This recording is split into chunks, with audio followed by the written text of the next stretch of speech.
Hi there, and welcome to the Mobile Application Architecture course overview.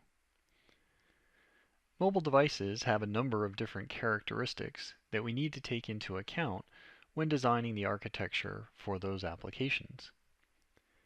Things like the size of the screen, to being able to store files locally on the device and use some of the native features of the device like GPS location and the camera, all can affect the architecture of the applications that we would like to build. So in this course, we have two different sections, one that focuses on local storage and synchronization, and another that focuses on the plugins UI and security.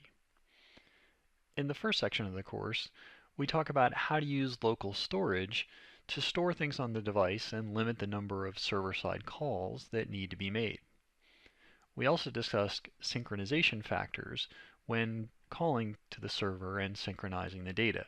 Things like frequency, the size of the data, the granularity and types of transactions that need to occur all can affect how that should happen.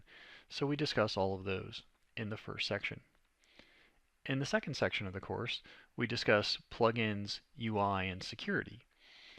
Plugins that will help us access the native features of the device can be very important, and understanding how we can create those and then interact with the native features is very important.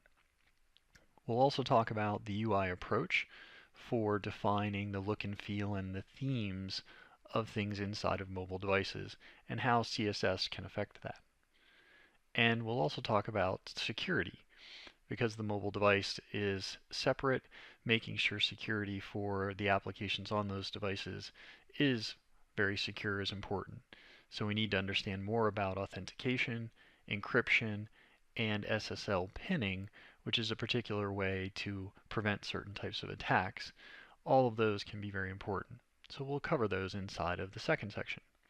So a lot of interesting and important things to cover in the two sections for this course.